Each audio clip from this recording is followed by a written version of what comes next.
કે છે મારો દીકરો? બા તને શું કે છે? બા તું બાને શું પ્રશ્ન કરે દીકરા? ગીત સંભળાવો ને બા. એક ગીત સંભળાવો ને બા. સરસ, વાહ ભાઈ વાહ. માતાજી તને શું કે બેટા? એ તને મળ્યો મનુષ્ય અવતાર માંડ કરીને રે, માટે ભજી લેને ભગવાન પેટ ભરીને રે.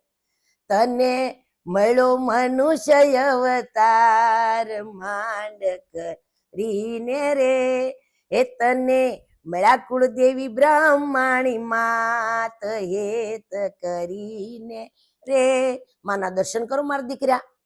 હવે તને બા શું કહેશે બેટા? તને મળ્યો મનુષ્ય અવતાર માંડ કરીને, એટલે જે આપણે મનુષ્ય અવતાર મળ્યો છે, રોજ ભગવાનને પગે લાગવું, સ્કૂલે જા, ટ્યુશને જા, બાને જય માતાજી કરવાના, બા આપણા રખોપા કરે, મમ્મીની હામું નહીં પડવાનું, મમ્મીને મદદ કરાવવાની, આંટીને મદદ કરાવવાની, બધાને વાલું લાગવાનું બેટા. ઓકે?